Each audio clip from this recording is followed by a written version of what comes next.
Hi student, welcome back to my channel. आप सभी लोगों का हमारे इस चैनल पर स्वागत है। आज का हमारा जो ये मैराथन की क्लास है, इस मैराथन के क्लास में आज के जो क्वेश्चन की श्रृंखला होगी वो 70 क्वेश्चन होंगे। क्वेश्चन नंबर फर्स्ट, चलिए क्लास को शुरू करते हैं। क्वेश्चन नंबर फर्स्ट, वैसे विष जो बिना अंगों को जलाए ही विषाक्त लक्षण उत्पन्न करते हैं जैसे तूतिया, वे कहलाते हैं। ऐसे विष जो हम जिस पर हमारे किसी भी अंग पर इफेक्ट नहीं पड़ता, बट वो क्या करते हैं, उस अंग में लक्षण जो विषाक्तता के जो टॉक्सिन का लक्षण है उसमें उत्पन्न होता है, वह विष कैसे कौन से विष के अंतर्गत आते हैं? ए ऑप्शन अपेक्षित विष है, बी ऑप्शन उदाहक विष है, सी ऑप्शन उत्तेजक विष है, डी ऑप्शन प्रलापक विष है। इसका जो आंसर सही होगा option number B is the correct option. उदाहक विष की श्रेणी के अंतर्गत ये सारे विष आते हैं। Next question, question number second, carbolic अम्ल का पान करने पर रोगी को निम्नलिखित में से क्या करना चाहिए? कार्बोलिक अम्ल का पान करने के उपरांत रोगी को इसमें से क्या करना चाहिए? क्या करना चाहिए? वमन नहीं कराना चाहिए तथा चूने के पानी अंडे की सफेदी पिलाना चाहिए। वमन कराकर उसे चूने का पानी पिलाना चाहिए, केवल घी पिलाना चाहिए, कुछ भी नहीं करना चाहिए। तो कार्बोलिक अम्ल का पान करने के उपरांत रोगी को जो है वमन नहीं कराना चाहिए तथा उसे चूने का पानी और अंडे की सफेदी जो है इसे पिलाना चाहिए। इसका जो ऑप्शन सही होगा option number A is the correct option. Next question, question number third, radius तथा अल्ना अस्थियां भंग हो जाने पर उन्हें स्थिर होने के लिए प्रयोग करना चाहिए। रेडियस और अल्ना अस्थियां अगर टूट जाती हैं तो उन्हें अपने स्थान पर स्थित लाने के लिए किसका प्रयोग किया जाता है? दैट मीन्स सहारा देने के लिए, सपोर्ट देने के लिए किसका प्रयोग किया जाता है? खपच्चियों का, रस्सियों का, तेलों का या गर्म जलों का? तो जो प्रयोग किया जाता है वो खपच्ची का प्रयोग किया जाता है। इसका जो आंसर सही होगा option number A is the correct option. Next question, question number four, मानसिक विकास होता है। मानसिक विकास कैसा होता है? नियमित एवं क्रमबद्ध रूप से, अनियमित एवं क्रमबद्ध रूप से, अनियमित तथा अव्यवस्थित रूप से, किसी भी तरह से। तो मानसिक विकास कैसा होता है? तो मानसिक विकास जो है वह नियमित एवं क्रमबद्ध रूप से होता है। कैसा? तो नियमित, ये निरंतर होता रहता है, और क्रमबद्ध रूप से ये कभी भी आपका स्थिर नहीं होता। नियमित और क्रमबद्ध रूप से पीढ़ी दर बढ़ता है, जैसे शैशवावस्था में कुछ और रहेगा, बाल्यावस्था में कुछ और रहेगा, किशोरावस्था में कुछ और रहेगा। तो ऐसे ऐसे जो है वो मानसिक विकास में वृद्धि होती है। इसका जो आंसर सही होगा option number A is the correct option. Next question, question number five, किस काल में बालक अधिकांश बातें घर वालों के अनुकरण द्वारा सीखता है? कौन सा ऐसा काल है जिसमें बालक जो है अधिकांश बातें अपने घर वालों के अनुकरण के माध्यम से सीखता है? जैसे घर वाले करते हैं सेम वही प्रोसेस जो है वो बालक करता है। शैशवावस्था है वह बाल्यावस्था है या किशोरावस्था है या बुढ़ापावस्था है? तो जो शैशवावस्था है, इस अवस्था में बालक अपनी अधिकांश बातें जो है घर के वालों के अनुकरण के माध्यम से ही सीखता है। इसका जो आंसर सही होगा option number A is the correct option. Next question, question number six, बच्चों के अस्थायी दांत कब से निकलने लगते हैं? बच्चों में जो अस्थायी दांत हैं ये कब से निकलने लगते हैं? 2 वर्ष की उम्र से, 4 वर्ष की उम्र से, 5 वर्ष की उम्र से या 8 वर्ष की उम्र से? तो जो बच्चों में अस्थायी दांत, बच्चों में दो दांत होते हैं, एक आपके अस्थायी दांत होते हैं, दूसरा अस्थायी दांत होते हैं। 2 बार जो है वो बच्चों के दांत निकलते हैं। जो अस्थायी दांत होते हैं इनकी संख्या जो है वो क्या होती है? स्थिर होती है, और ये क्या होते हैं? एक ही बार निकलते हैं। बट जो अस्थायी दांत होते हैं वो 2 बार निकलते हैं। तो ये कितने अस्थायी दांत कब से निकलने लगते हैं? तो जो अस्थायी दांत है ये 4 वर्ष की उम्र से निकलने लगते हैं। इसका जो आंसर सही होगा option number B is the correct option. Next question, question number seven, 12 वर्ष से 18 वर्ष का आयु काल कहलाता है। 12 वर्ष से 18 वर्ष का आयु काल जो है वो क्या कहलाता है? किशोरावस्था कहलाता है, बाल्यावस्था कहलाता है, युवावस्था कहलाता है या शैशवावस्था कहलाता है? तो 12 वर्ष से 18 वर्ष का जो आयु काल है यह किशोरावस्था के अंतर्गत आता है। इसे एडोलसेंस के नाम से जाना जाता है, और स्टेनली हॉल ने इसे किशोरावस्था को ही तनाव, संघर्ष, तूफान की अवस्था कहा जाता है। इसमें सबसे ज्यादा जो है वो तनाव होते हैं, सबसे ज्यादा तूफान होता है, संघर्ष भी इसमें ज्यादा होता है, इसमें भी समलिंगी के प्रति आकर्षण होता है, और जो है देश प्रेम की भावना जो है इस अवस्था में सर्वाधिक देखने के लिए मिलती है। Next question, question number eight, विकास के क्षेत्रों में गृह विज्ञान का योगदान है। विकास के क्षेत्र में गृह विज्ञान का इसमें से कौन कौन सा योगदान है? ए ऑप्शन पारिवारिक स्तर उत्थान, स्वास्थ्य तथा पोषण के क्षेत्र में, रोजगार परिवार कल्याण के क्षेत्र में, बाल शिक्षा तथा स्त्री शिक्षा के क्षेत्र में, उपरोक्त सभी। तो विकास के क्षेत्र में गृह विज्ञान का जो योगदान है, पारिवारिक स्तर उत्थान तथा स्वास्थ्य एवं पोषण के क्षेत्र में भी ये कार्य करता है। रोजगार और परिवार कल्याण के क्षेत्र में भी ये कार्य करता है। अनेक प्रकार के ग्रामीण क्षेत्रों में अनेक प्रकार की महिलाओं को नई नई योजनाओं से जोड़कर उनके हस्त कौशल को विकसित करके जो है ये सिलाई है, कढ़ाई है, चटाई की बुनाई है, इन सारे क्रियाकलापों को जो है वो नया नया करके जो है वो विकास के क्षेत्रों में योगदान देता है। बाल शिक्षा तथा स्त्री शिक्षा के क्षेत्र में भी इसने गृह विज्ञान ने काफी क्रांति ला दिया है। इसका जो आंसर सही होगा option number D is the correct option. उपयुक्त सभी जो है इसके गृह विज्ञान के विकास के क्षेत्र में योगदान है। राष्ट्रीय महिला आयोग संबंधी नया अधिनियम कब बना? 1980 में, 1990 में, 1976 में, 1961 में। ठीक है, तो इसका जो आंसर सही होगा option number B is the correct option. 1990 ईस्वी में राष्ट्रीय महिला आयोग संबंधी नया कानून बना। इसका जो आंसर सही होगा option number B is the correct option. Next question, question number 10। भारतीय संविधान के किस भाग में कहा गया है कि राज्य को ऐसी व्यवस्था करनी चाहिए जिसमें स्त्रियों तथा बच्चों के स्वास्थ्य और शक्ति का दुरुपयोग नहीं हो? भारतीय संविधान के भाग वह कौन सा भाग है जिसमें यह वर्णित किया गया है कि स्त्री और बच्चे इन दोनों के स्वास्थ्य को सुरक्षित रखा जाए और इनकी जो शक्ति है इसका किसी भी प्रकार से मतलब इनका किसी भी प्रकार से शोषण ना हो। यह किस में कहा गया है? प्रस्तावना में कहा गया है, राज्य के नीति निर्देशक तत्व में कहा गया है, मौलिक अधिकार में कहा गया है या आपातकालीन शक्तियों में कहा गया है? तो यह जो आपका कहा गया है वो राज्य के नीति निर्देशक जो तत्व हैं इसमें कहा गया है। किसमें कहा गया है? तो जो यह राज्य के नीति निर्देशक तत्व है इसके अंतर्गत कहा गया है। इसका जो आंसर सही होगा option number B is the correct option. Next question, question number 11। भारत में कब तथा कहां सर्वप्रथम स्कूलों में गृह विज्ञान पढ़ाने का प्रावधान हुआ? सबसे पहले गृह विज्ञान जो विषय है इस विषय को सर्वप्रथम किस स्कूल में जो है वो पढ़ाने का प्रावधान हुआ था? सन 1948 ईस्वी में आगरा में, सन 1948 ईस्वी में मद्रास में, सन 1920 ईस्वी में कलकत्ता में और सन 1955 ईस्वी में पटना में। तो ये बात भारत की हो रही है तो भारत में जो है सबसे पहले 1948 ईस्वी में जो है मद्रास में सर्वप्रथम गृह विज्ञान पढ़ाने का जो प्रावधान हुआ था। इसका जो आंसर सही होगा option number B is the correct option. Next question, question number 12। सर्वप्रथम कहाँ तथा किस उच्च विद्यालय में गृह विज्ञान को शिक्षण विषय के रूप में सम्मिलित किया गया?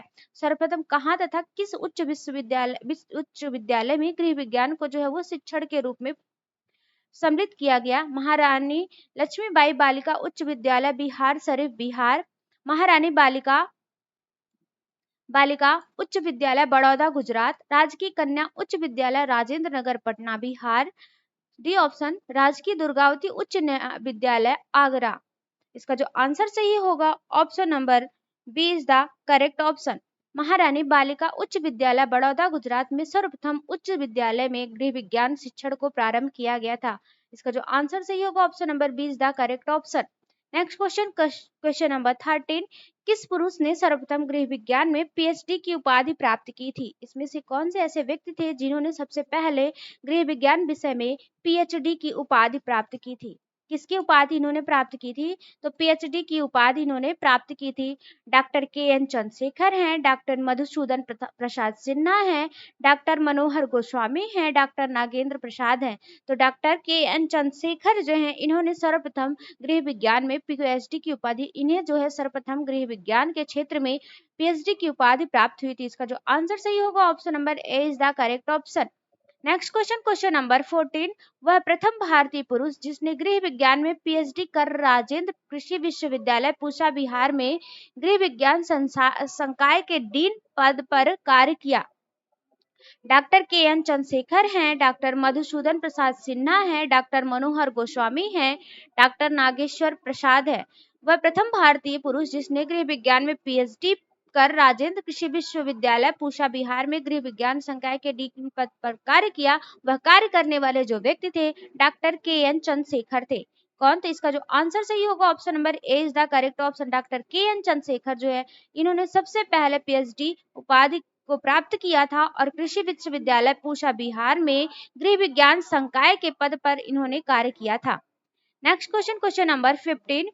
व्यक्तिगत समस्याओं के साथ साथ राष्ट्रीय समस्याओं के निदान जैसे जनसंख्या वृद्धि, रोग, चेचक, मलेरिया उन्मूलन, पर्यावरण सुरक्षा, सिंचाई एवं दवा वितरण, वयस्क शिक्षा, जन शिक्षा, पोषण संबंधी समस्याएं, स्त्री शिक्षा, टीकाकरण, जनमत आदि तक पहुंचाना उद्देश्य है किसका?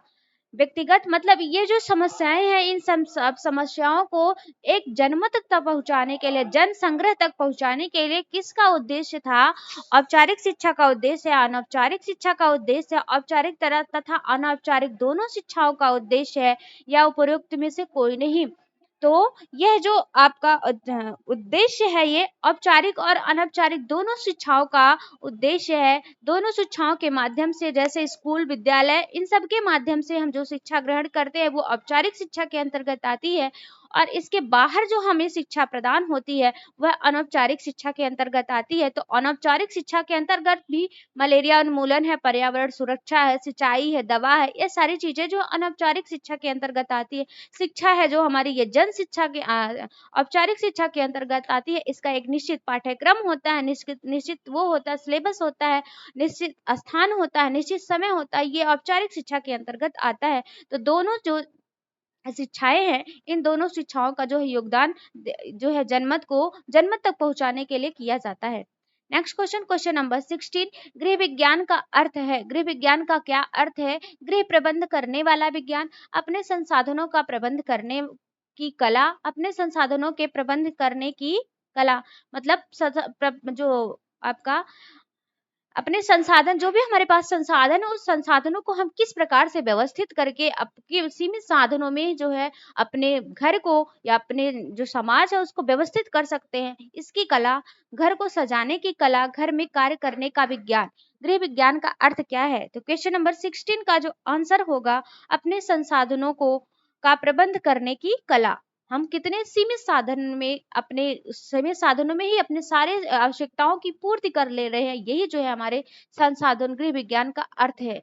तो मतलब संसाधनों को अच्छी प्रकार से व्यवस्थित करना ही इसकी कला के अंतर्गत आता है या इसका अर्थ होता है। नेक्स्ट क्वेश्चन, क्वेश्चन नंबर 17, किसी वस्तु की कार्य प्रणाली को बताना ही प्रतिपादन है, लक्ष्य है, संचार है, कुछ भी नहीं। किसी वस्तु की कार्य प्रणाली को बताना ही प्रतिपादन कहलाता है। इसका जो आंसर सही होगा option number A is the correct option. प्रतिपादन के अंतर्गत यह आता है।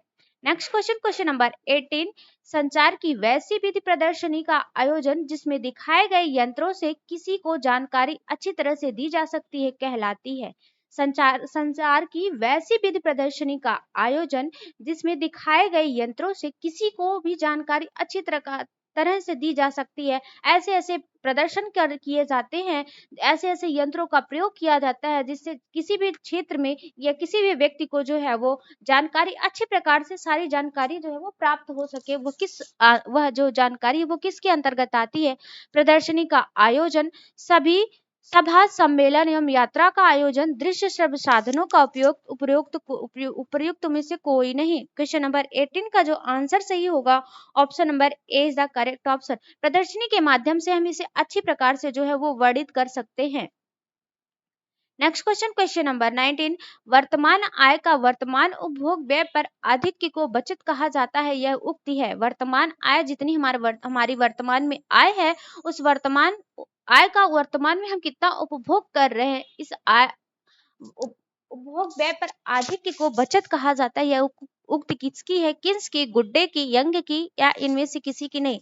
तो यह जो उक्ति है वह उक्ति किसकी है? किन्स की है। इसका जो आंसर सही होगा option number A is the correct answer. Keynes की यह उक्ति है। क्वेश्चन नंबर 20, बालोपहार योजना, बाल विकास फंड योजना किस बैंक या संस्थाओं के अंतर्गत कार्य कर रही है? जीवन बीमा निगम तथा भारतीय यूनिट ट्रस्ट, डाकघर, राष्ट्रीय बैंक या इनमें से कोई नहीं। बालोपहार योजना या बाल विकास फंड योजना इसमें से बैंक या संस्थाओं के अंतर्गत कार्य करती है, वह जो है आपका कौन सा है? तो यह आपका जीवन बीमा निगम तथा भारतीय यूनिट ट्रस्ट है। इसका जो आंसर सही होगा option number A is the correct option. जीवन बीमा निगम तथा भारतीय यूनिट ट्रस्ट के अंतर्गत यह कार्य करती हैं। Next question, question number 21, bank के खातों के प्रकार हैं। बैंक के खाते के कितने प्रकार हैं? इसमें से कौन कौन से बैंक के खाते के प्रकार के अंतर्गत आता है? बचत खाता तथा आवर्ती खाता, निश्चित अवधि जमा खाता, चालू खाता या इनमें से कोई नहीं। तो क्वेश्चन नंबर 21 का जो आंसर है यहाँ से इनमें से कोई नहीं बल्कि इनमें से सभी होगा। ठीक है, यहाँ पे आपका है क्या है, ये जो हो जाएगा ऑल ऑफ दीज, इनमें से सभी, इनमें से सभी जो है इसका सही आंसर होगा। ठीक है, इस इनमें से सभी जो है इसका आंसर सही होगा। बचत खाता के अंतर्गत या बैंक के खातों के अंतर्गत बचत खाता भी आता है, आवर्ती खाता भी आता है, निश्चित अवधि जमा खाता भी आता है, चालू खाता भी आता है। इसका जो आंसर सही होगा option number D is the correct option. इनमें से सभी जो है वो इसका आंसर सही होगा। नेक्स्ट क्वेश्चन, क्वेश्चन नंबर 22, घी, मक्खन, खाद्य तेल, शहद, दालें, मसाले, आटा तथा बेसन उत्पाद पर प्रमाणन चिन्ह होते हैं। घी, मक्खन, खाद्य तेल, शहद, दालें, मसाले, आटा और बेसन उत्पाद पर प्रमाणन चिन्ह कौन से होते हैं? एगमार्क होता है, ISI होता है, FPO होता है या इनमें से कोई नहीं होता है। तो क्वेश्चन नंबर 22 का आंसर क्या होगा? इसका जो आंसर सही होगा option number A is the सही करेक्ट ऑप्शन। एगमार्क जो है, एगमार्क का प्रमाणन चिन्ह जो है इन सारे खाद्य पदार्थों पर होता है। नेक्स्ट क्वेश्चन, क्वेश्चन नंबर 23, निर्णय करने में उन उद्देश्यों का अस्तित्व निहित है जिनके प्रति उसका प्रतिस्थापन किया गया है। यह किसकी उक्ति है? निर्णय करने में उन उद्देश्यों का अस्तित्व निहित है जिसके प्रति उसका प्रतिस्थापन किया गया है। यह किसकी उक्ति है? डी उडस थॉमस की, एस्थर फ्रिचुबेटन की, CH बैटस्टोन की या इनमें से कोई नहीं। क्वेश्चन नंबर 23 का आंसर जो सही होगा वह डी उडस थॉमस की है। किसकी है? तो यह उक्ति जो है वो डी उडस थॉमस की। इसका जो आंसर सही होगा option number A is the correct option. Next question, question number 24, समानुपातिक प्रभाव के नियामक हैं। समानुपातिक प्रभाव के नियामक कौन से हैं? केवल रेखा का प्रभाव, केवल दूरी का प्रभाव, रेखा, दूरी तथा माप का प्रभाव या कोई भी नहीं। तो समानुपातिक प्रभाव के नियामक इसमें से जो है समानुपातिक प्रभाव के नियामक के अंतर्गत जो आता है वह आपका रेखा, दूरी तथा माप का प्रभाव आता है, जिसमें रेखा भी आता है, दूरी भी आता है और इसके साथ साथ माप भी आता है। नेक्स्ट क्वेश्चन, क्वेश्चन नंबर 24, गंदे कपड़े पर साबुन की टिकिया के स्थान पर साबुन का चूड़ या बिरंजक का प्रयोग होता है। अच्छा होता है, श्रेयस्कर होता है, खराब होता है या कोई सा भी नहीं। तो गंदे कपड़े पर साबुन की टिकिया के स्थान पर साबुन का जो चूड़ होता है उसका प्रयोग कैसा होता है? तो श्रेयस्कर होता है, क्योंकि इसमें कॉस्टिक जो होती है, कास्टिक की मात्रा ज्यादा होती है और जल्दी से ये जो मैल है इसको कट कर देता है। तो इसका मतलब है कि इसका आंसर जो सही होगा option number B is the correct option. Next question, question number 26, 6 से 12 वर्ष तक के काल को कहते हैं। 6 से 12 वर्ष तक के जो काल है इसे किस नाम से जाना जाता है? बाल्यावस्था कहते हैं, शैशवावस्था कहते हैं, युवावस्था कहते हैं या बुढ़ापा कहते हैं। तो 6 से 12 वर्ष तक के जो काल है इसे बाल्यावस्था के नाम से जाना जाता है। इसका जो आंसर सही होगा option number A is the correct option.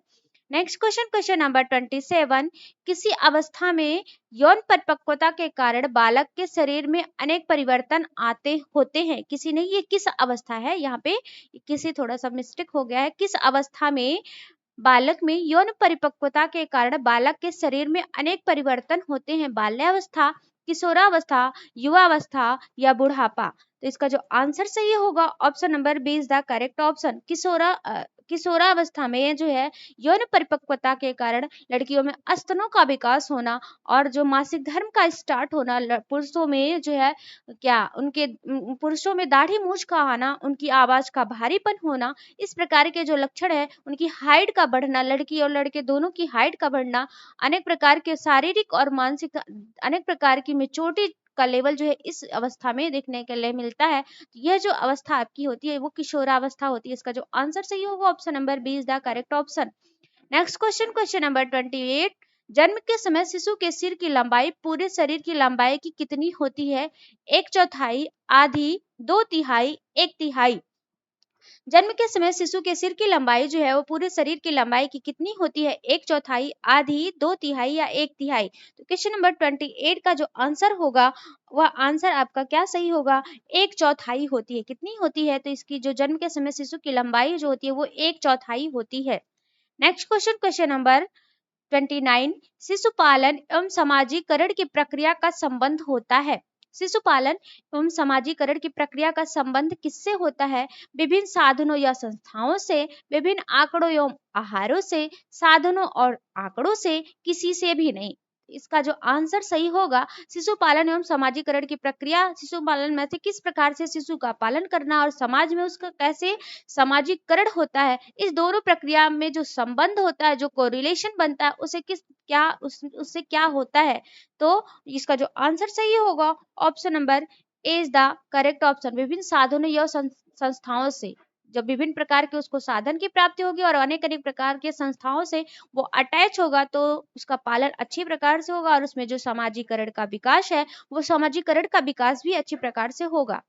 Next question, question number 13, सामाजिक स्तरीकरण तथा सामाजिक विभाग से संबंधित है। सामाजिक स्तरीकरण एवं सामाजिक विभाग से संबंधित है। जाति, भाषा, खेल या कोई भी नहीं। तो क्वेश्चन नंबर 30 का जो ऑप्शन सही होगा option number A is the correct option. जाति जो है ये सामाजिक विभाग से संबंधित नहीं है। इसका जो आंसर सही होगा option number A is the correct option. Next question, question number 31, किस अवस्था में बालक की विद्यालयी अंतःक्रिया परिवार की अपेक्षा अधिक हो जाती है? किस अवस्था में बालक में जो विद्यालय की अंतःक्रिया है वो परिवार की अपेक्षा अधिक हो जाती है? 5 से 6 वर्ष की अवस्था में, 11 से 12 वर्ष की अवस्था में, 18 से 9 वर्ष की अवस्था में, किसी अवस्था में नहीं। तो क्वेश्चन नंबर 31 का जो आंसर सही होगा 11 से 12 वर्ष की अवस्था में बालक में जो है अंतःक्रिया परिवार की अपेक्षा विद्यालय में अधिक हो जाती है और यह अवस्था जो होती है वो उत्तर बाल्यावस्था की श्रेणी के अंतर्गत आती है। बालक पूरी तरह से विद्यालय जाने लगता है। विद्यालय मतलब पूरी तरह से बालक जो है वो विद्यालय में अपने दोस्तों के साथ जो है क्रियाकलाप करने लगता है। तो इस प्रकार से ये जो आपकी मतलब उस समय जैसे समूह प्रवृत्ति जो होती है वो समूह प्रवृत्ति ज्यादा एक्टिव हो जाती है। बालक अपने दोस्तों के साथ रहना पसंद करता है। नेक्स्ट क्वेश्चन, क्वेश्चन नंबर 32, शिशुशाला में दिनचर्या का आरंभ बच्चों द्वारा होता है। शिशुशाला जो होती है इसमें दिनचर्या का आरंभ बच्चों द्वारा होता है। प्रार्थना गीत के साथ, फिल्मी गाने के साथ, भाषण के साथ या लड़ाई के साथ। तो शिशुशाला में दिनचर्या का जो आरंभ होता है बच्चों में वो प्रार्थना गीत के साथ होता है। इसका जो आंसर सही होगा option number A is the correct option. Next question, question number 33, जहां पति पत्नी एवं बच्चे ही मात्र एक साथ मिलजुल कर एक छत के नीचे रहकर एक ही रसोई में खाना पकाते हैं तथा खाते हैं तो उसे कहते हैं। जहां पे पति भी हो, पत्नी भी हो और मात्र बच्चे हों, ठीक है, और बच्चे भी कैसे होते हैं तो बच्चे भी जो कैसे होंगे तो बच्चे जो है वो क्या है, मात्र बच्चे हो, शादीशुदा बच्चे ना हो। यहाँ क्वेश्चन का सेंस यही है कि इसमें मात्र बच्चे हो, उनकी शादी ना हुई हो, तो वह परिवार जो है वो किसके अंतर्गत आता है? संयुक्त परिवार के अंतर्गत आएगा, सामुदायिक परिवार के अंतर्गत आएगा, व्यक्तिगत परिवार के अंतर्गत आता है या समाज के अंतर्गत आता है। तो ये इसका जो आंसर सही होगा option number C is the correct option. यह जो है वो व्यक्तिगत परिवार के अंतर्गत आता है। इसका आंसर सी बिल्कुल सही होगा। नेक्स्ट क्वेश्चन, क्वेश्चन नंबर 34, वह किसका कथन है संयुक्त परिवार में दाम्पत्य प्रेम के विकास का अवसर कम प्राप्त होता है? डॉक्टर राजेंद्र प्रसाद का, डॉक्टर सीवी रमन का, डॉक्टर जगदीश चंद्र बोस का, डॉक्टर एपी सिन्हा का। तो वह कथन जिसमें संयुक्त परिवार में दाम्पत्य प्रेम का विकास अवसर कम प्राप्त होता है, यह जो स्टेटमेंट है यह डॉक्टर राजेंद्र प्रसाद का स्टेटमेंट है। इसका जो आंसर सही होगा option number A is the correct option. Next question, question number 35, परिधान के नमूनों की रचना में रेखाओं, आकार, रंग, बनावट आदि को व्यवस्थित करने के लिए भी कला के मूलभूत सिद्धांतों का सहारा लेना चाहिए। कटाई के सिद्धांत का सहारा लेना चाहिए, टाके के सिद्धांत का सहारा लेना चाहिए, लाइन के सिद्धांत का सहारा लेना चाहिए। ये टाके है, ये टाके हैं, टाके के सिद्धांत का सहारा लेना चाहिए या लाइन के सिद्धांत का सहारा लेना चाहिए। तो परिधान के नमूने की रचना में रेखा, आकार, रंग और बनावट आदि को व्यवस्थित हम किस प्रकार से करते हैं? तो जो व्यवस्थित करते हैं वो कला के मूलभूत सिद्धांतों का सहारा लेकर हम इसको व्यवस्थित करते हैं। इसका जो आंसर सही होगा option number A is the correct option. किस अनुपात में हमको लगाना है, कौन सी रेखा लगानी है, इस प्रकार का जो है, इस प्रकार के मूलभूत सिद्धांत जो है कला के, उसको सहारा लेकर लगाना चाहिए। नेक्स्ट क्वेश्चन, क्वेश्चन नंबर 36, सीधी, आड़ी, खड़ी और तिरछी रेखाओं वाले नमूने रेखाओं की विभिन्न दिशाओं में बनाकर तैयार किए जाते हैं जो कहलाते हैं भूमिगत विन्यास वाले, प्राकृतिक विन्यास वाले, भोजपुरी विन्यास वाले, मगही विन्यास वाले। सीधी, आड़ी, खड़ी और तिरछी रेखाओं वाले नमूने रेखाओं की विभिन्न दिशाओं में बनाकर तैयार किए जाते हैं जो कहलाते हैं, तो वह जो नमूने कहलाते हैं वो कैसे नमूने कहलाते हैं? तो भूमिगत विन्यास वाले नमूने कहलाते हैं। इसका जो आंसर सही होगा option number A is the correct answer. भूमिगत विन्यास वाले नमूने कहलाते हैं। नेक्स्ट क्वेश्चन, क्वेश्चन नंबर 37, परिधान का रंग, रूप और आकार खिलता है। कैसे खिलता है परिधान का रंग, रूप और आकार? उचित तथा अच्छे अनुपात से, उचित तथा अच्छी लय से, किस अच्छी अनुरूपता से, किसी से भी नहीं। तो क्वेश्चन नंबर 37 का जो आंसर सही होगा option number A is the correct option. उचित तथा अच्छे अनुपात से, उचित लय तथा जो है कैसे, किस प्रकार से, तो इसमें जो है परिधान का जो है वो कैसे उचित लय यहाँ पर होना चाहिए था। ठीक है, उचित तथा अच्छे अनुपात से होता है। इसका जो आंसर सही होगा option number A is the correct option. अनुपात जो है वो सेम होना चाहिए, मतलब बराबर बराबर अनुपात में होना चाहिए। किसके लिए परिधान रचना में रंग, रेखा, आकृति तथा अलंकरण में पुनरावृत्त, अस्थिरीकरण तथा विकिरण का प्रयोग करना चाहिए? किसके लिए परिधान में जो है वो रचना में, परिधान रचना में रंग, रेखा, आकृति तथा अलंकरणों में पुनरावृत्ति, स्थिरीकरण तथा विकिरण का प्रयोग करना चाहिए? संतुलन है, लय है, समानुपात है, अनुरूपता है। इसका जो आंसर सही होगा option number B is the correct option. लय में इस प्रकार के जो कार्य है वो सारे होते हैं। ठीक है, हम कहीं पे ज्यादा देते हैं, मतलब रचना में रंग जो है लय के अकॉर्डिंग, रेखा लय के अकॉर्डिंग, आकृति लय, अलंकरण, पुनरावृत्ति, ये सारे जो है वो लय के आधार पर दिए जाते हैं। नेक्स्ट क्वेश्चन, क्वेश्चन नंबर 39, किस स्केल में कोई भी व्यक्ति अपनी पोशाक या पहनाव के औचित्य का मूल्यांकन कर सकता है? इसमें से कौन सा ऐसा स्केल है जिसमें व्यक्ति अपने पोशाक जो पहनता है और पहनावा जो पोशाक और पहनावा जो पहनता है उसका इवोल्यूशन कर सकता है, उसका मूल्यांकन कर सकता है? संतुलन और लय में, समानुपात में, अनुरूपता में, या इन सभी पर? तो क्वेश्चन नंबर 39 का जो आंसर सही होगा 39 का, सभी से वो अपने पहनावे का जो है औचित्य मूल्यांकन कर सकता है। इसका जो आंसर सही होगा option number D is the correct option.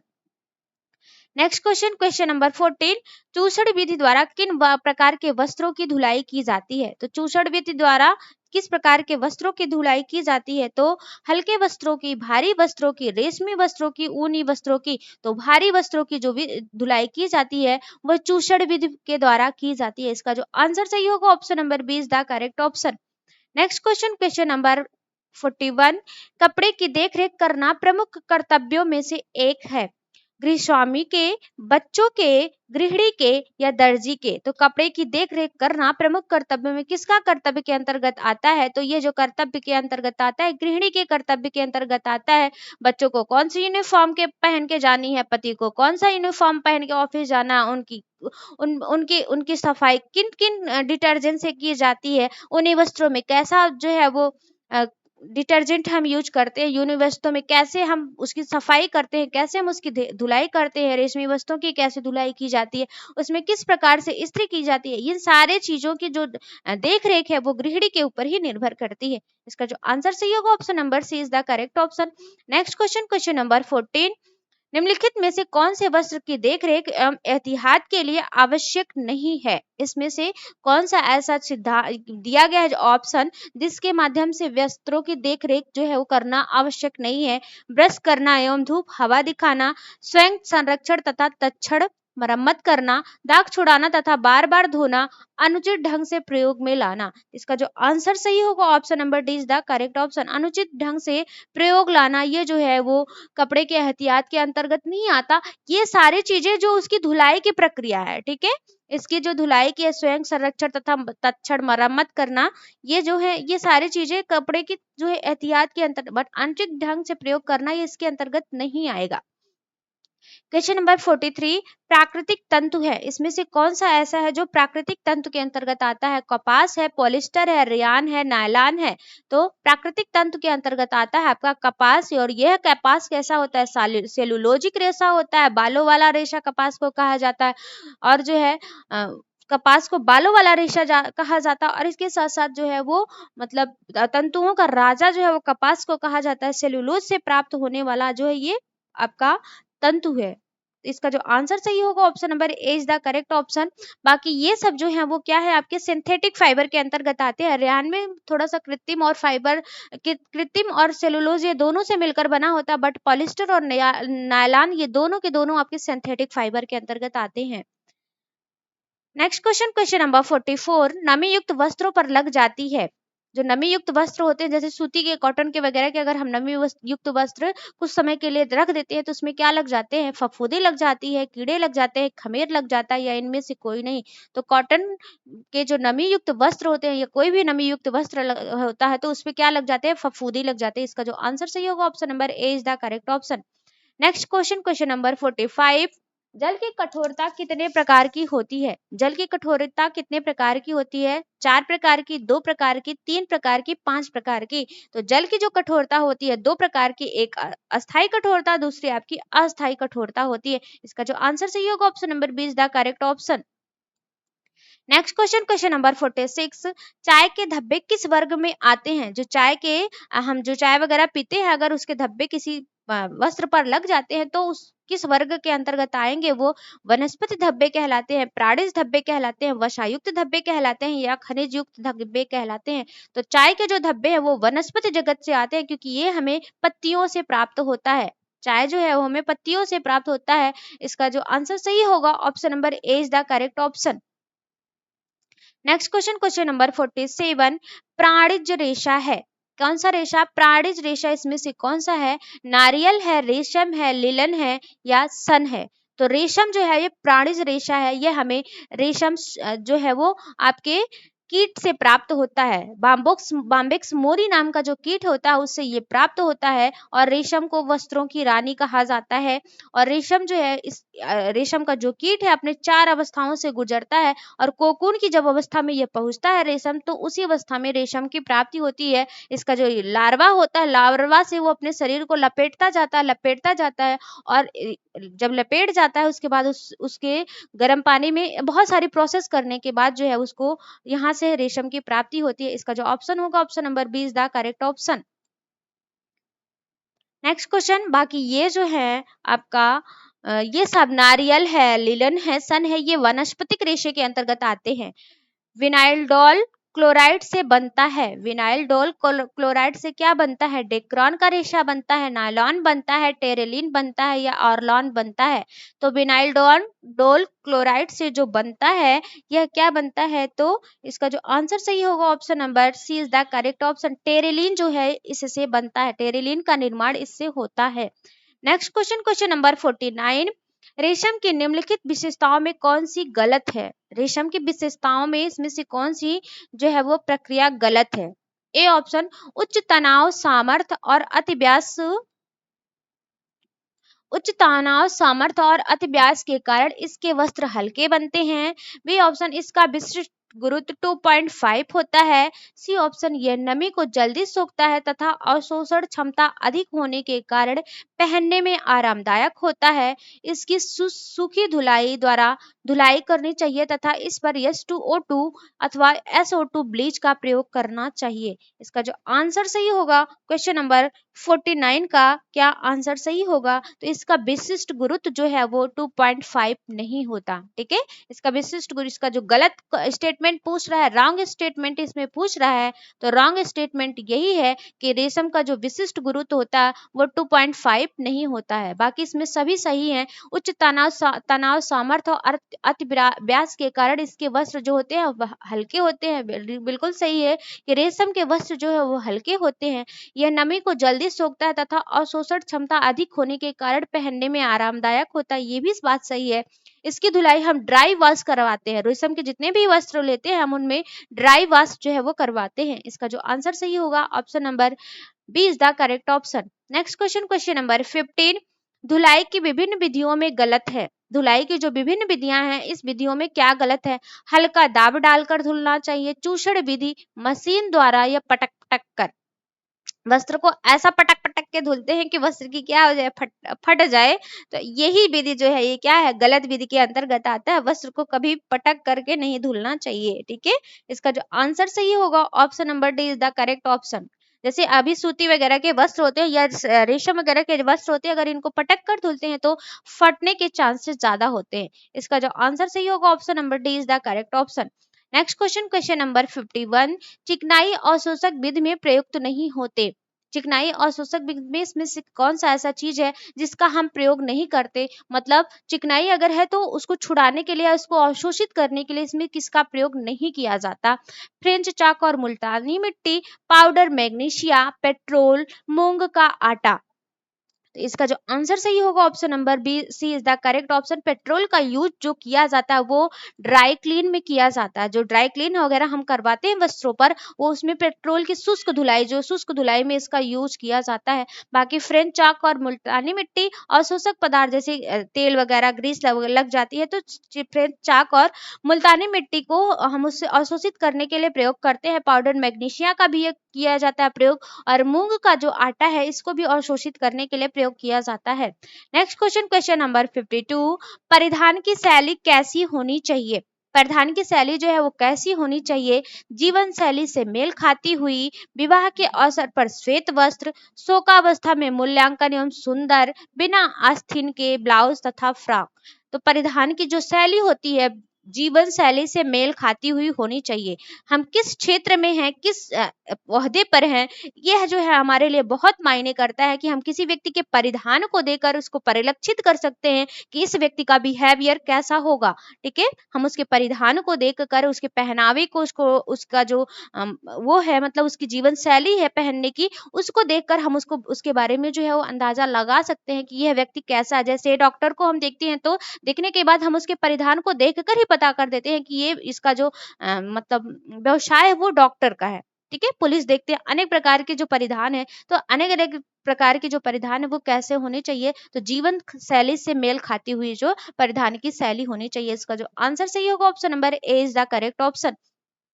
Next question, question number 53, किसमें सहयोग, त्याग, अनुकूलता तथा प्रतिस्पर्धा आदि सामाजिक गुणों को अर्जित किया जाता है?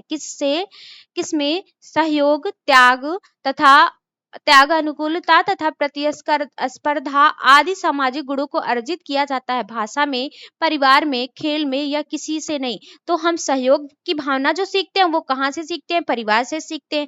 त्याग करना माँ बाप से अपने सीखते हैं, शायद उनके जितना त्याग कोई नहीं करता होगा, तो माँ बाप से जो है वो त्याग करना सीखते हैं। अनुकूलता, हम किस परिस्थिति में किस प्रकार से अनुकूलित रहे, यह भी क्या है अपने परिवार में ही सीखते हैं। प्रतिस्पर्धा, एक दूसरे से भाई बहन है, इन दोनों में कंपटीशन करके हम किस प्रकार से प्रतिस्पर्धा देखते हैं, अच्छे कार्यों को कैसे करते हैं प्रतिस्पर्धा करके, ये भी हम अपने परिवार में ही सीखते हैं। तो ये सब सारी प्रक्रियाएं जो है वो हम किस में सीखते हैं? तो इसका जो आंसर सही होगा वो है जो किसके माध्यम से? तो ये तो हम परिवार में ये सारी चीजें सीखते हैं। और जब परिवार से जब हम इस चीज को बाहर, क्योंकि यहाँ पे सामाजिक गुणों को जो अर्जित करने की बात कर रहे हैं, तो सामाजिक गुणों को हम अर्जित करते हैं यहाँ से, तो हम जो परिवार से सीखते हैं, परिवार से तो सीखते हैं, इसके साथ साथ जब हम समाज में जाते हैं तो समाज में खेलों के माध्यम से भी हम इसको सीखते हैं। अनेक प्रकार के त्याग, जैसे अनेक अनेक प्रकार के खेल होते हैं तो उसमें अनेक प्रकार के त्याग करने पड़ते हैं, किस विपरीत वाली परिस्थितियों में हमको उसको अनुकूल बनाना है, ये भी चीजें सिखाई जाती है। अपने प्रतिद्वंदी को कैसे मात देना है, इस प्रकार की प्रतिस्पर्धा भी जो है वो उसमें सिखाई जाती है। तो ये जो इसका जो ऑप्शन सही होगा, option number C is the correct option. Next question, question number 54। अपने देश का सुयोग्य नागरिक बनने तथा अपने सामाजिक एवं पारिवारिक दायित्वों को सफलतापूर्वक निभाने के आवश्यक गुण एवं क्षमताएं विकसित करने में महत्वपूर्ण भूमिका निभाता है घर, स्कूल, वन या कोई नहीं। तो क्वेश्चन नंबर 54 का जो आंसर सही होगा, option number B is the correct option. एक स्कूल जो है वो हमें देश की प्रेम की भावना जो है वो जागृत करने के लिए प्रेरित करता है। हम अपने साथियों के साथ देश के बारे में कुछ अच्छा करने की, एक सुयोग्य नागरिक बनने का विचार जो है वो रख सकते हैं। तो ये सारी जो बातें होती हैं वो स्कूल से ही धीरे धीरे व्यक्ति जो है वो सीखना प्रारंभ करता है। Next question, question number 55। परिवार सफलता की कुंजी है, सफल दाम्पत्य समायोजन, आर्थिक विकास, परिवार की वृद्धि या इनमें से कोई नहीं। परिवार जो है वो सफलता की कुंजी है, सफल दाम्पत्य समायोजन क्या है, या आर्थिक विकास है, या परिवार की वृद्धि है, या इनमें से कोई नहीं। तो क्वेश्चन नंबर 55 का जो आंसर सही होगा वो सफल दाम्पत्य समायोजन है। अगर पति पत्नी दोनों में सफल रूप से, मतलब दोनों में समायोजन, अंडरस्टैंडिंग अच्छी है, तो वह जो परिवार है वो अच्छा खासा परिवार जो होता है वो माना जाता है। इसका जो आंसर सही होगा, option number A is the correct option. सफल दाम्पत्य समायोजन की श्रेणी में ये आता है। Next question, question number 56।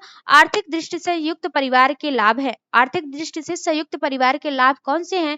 मितव्ययता और भूमि विखंडन से बचाव, श्रम विभाजन एवं उत्पादन में सुविधा, संपत्ति का समाजवादी वितरण, या उपरोक्त सभी। आर्थिक दृष्टि से संयुक्त परिवार के लाभ जो है वो कौन कौन से हैं? तो आर्थिक दृष्टि से संयुक्त परिवार के लाभ के अंतर्गत ये सभी आते हैं। मितव्ययता मतलब क्या है कि घर का जो मुखिया होता है वो सारी चीजें देखता है, तो इससे जो भूमि विखंडन से बचाव भी होता है। श्रम विभाजन एवं उत्पादन में सुविधा, ये सारे जो है श्रम लोग अलग अलग प्रकार के मिलकर कार्य कर लेते हैं, उत्पादन में सुविधा भी हो जाती है। और संपत्ति का समाजवादी वितरण, ये तो होता ही होता है। इसका जो आंसर सही होगा, option number D is the correct option. Next question, question number 57। संयुक्त परिवार के सामाजिक लाभ है। संयुक्त परिवार के सामाजिक लाभ कौन कौन से हैं? सामाजिक सुरक्षा एवं परमार्थ की भावना, सामाजिक नियंत्रण एवं परंपराओं की सुरक्षा, बच्चों का उचित पालन पोषण एवं मनोरंजन के साधन, या इनमें से कोई नहीं। तो संयुक्त परिवार के सामाजिक लाभ जो हैं वो क्या हैं? तो संयुक्त परिवार के इनमें से कोई नहीं, इनमें से सभी है। इसका जो आंसर सही होगा, इनमें से सभी है। ठीक है, ये आपका सभी है,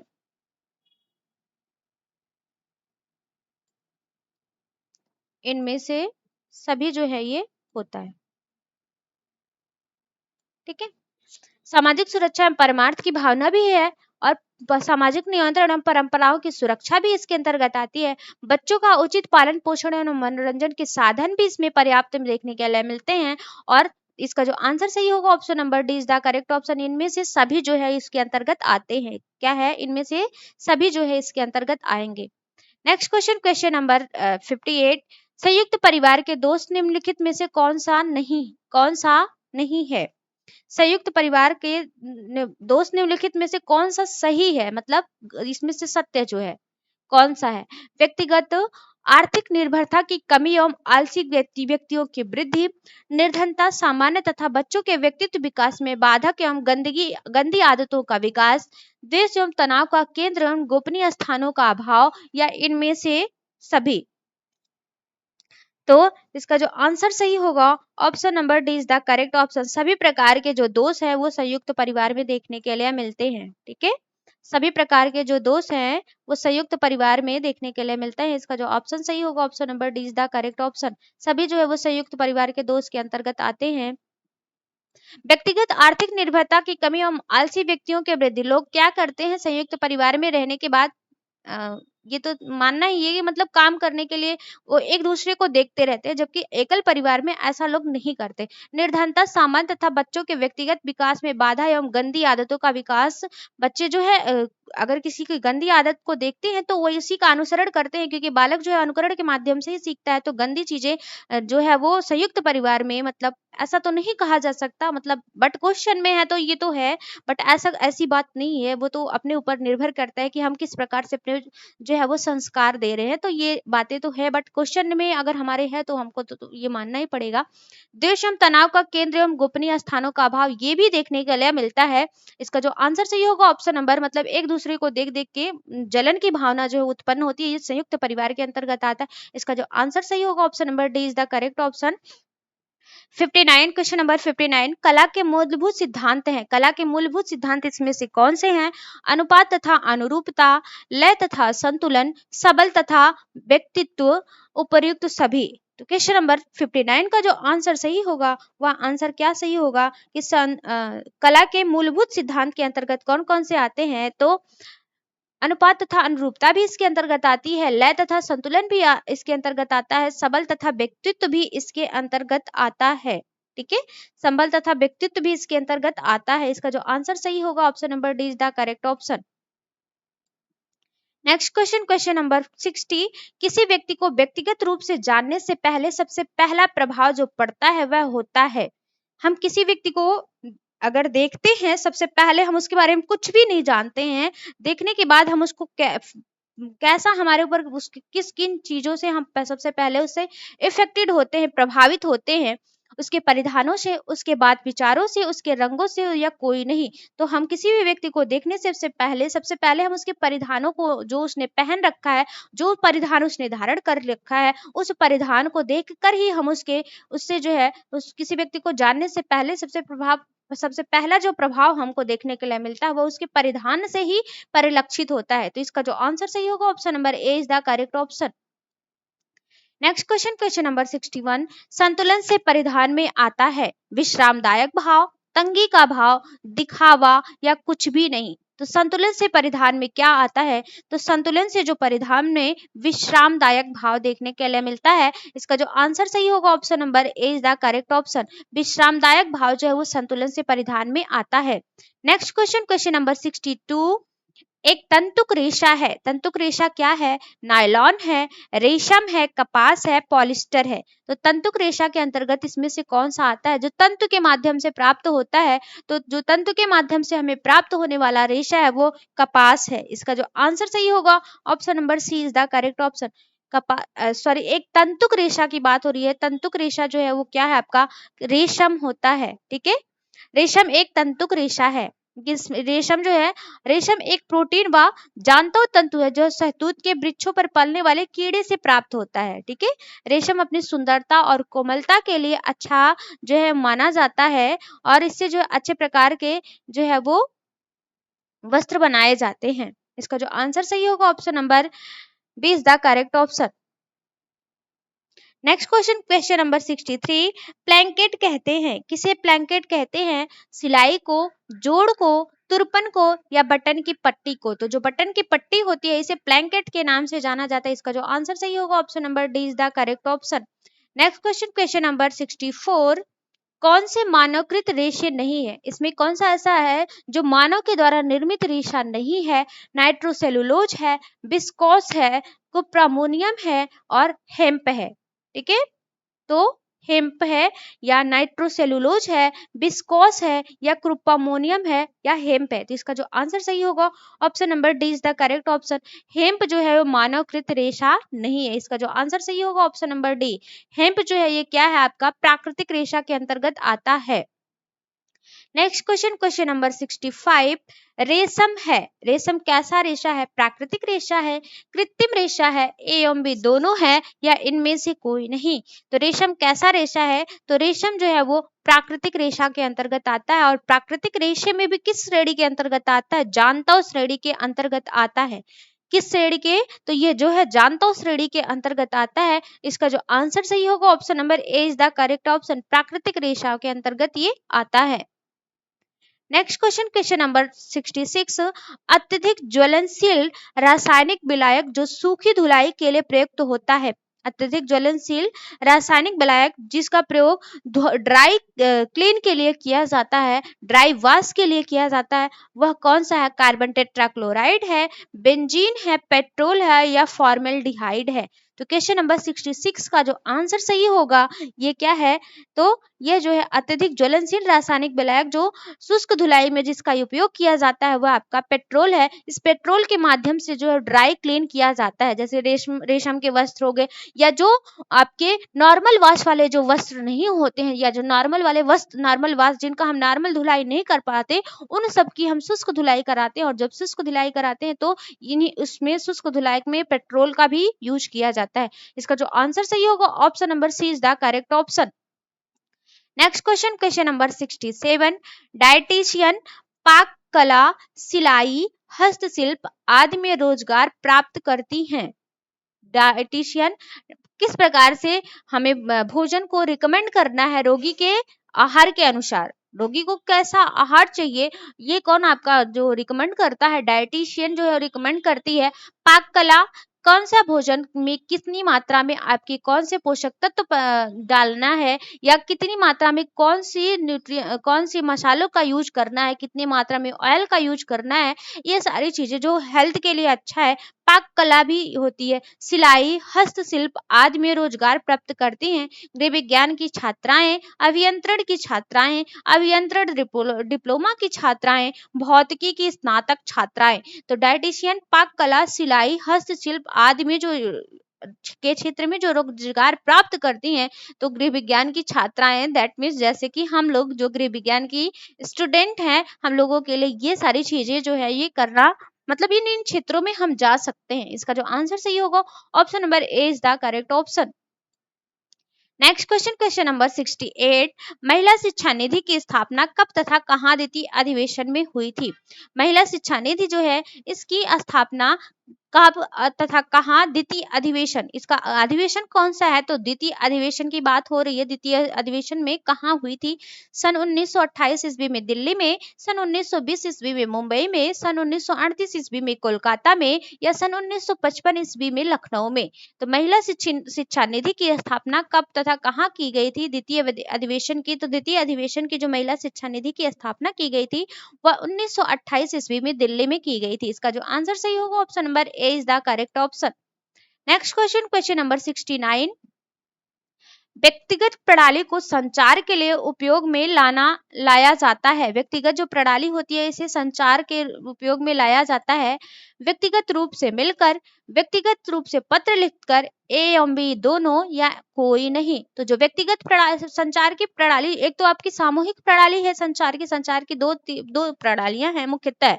वैसे एक आपकी व्यक्तिगत होती है, दूसरी आपकी सामूहिक है। व्यक्तिगत प्रणाली के अंतर्गत जैसे आपका रूम पे जाकर मिलना हो गया, फॉर्म में जाकर भेंट करना हो गया, खेतों पर जाकर भेंट करना हो गया, ये जो प्रणाली के अंतर्गत आती है ये आपके व्यक्तिगत प्रणाली के अंतर्गत आती है।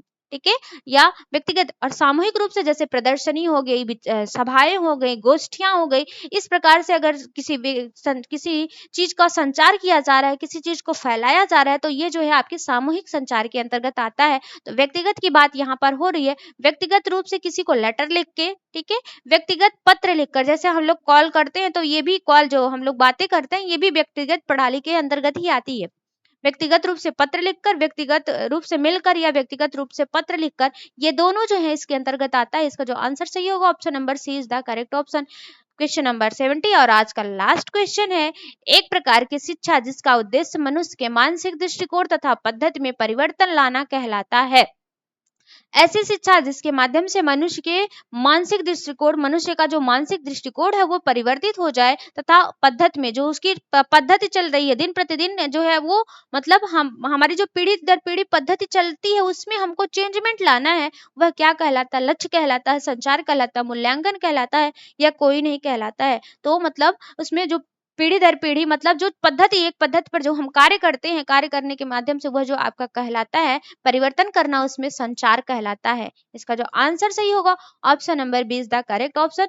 ये रहा हमारा आज का पूरा मैराथन का क्लास। कैसा लगा कमेंट करके जरूर बताइएगा। Thank you so much for watching this video.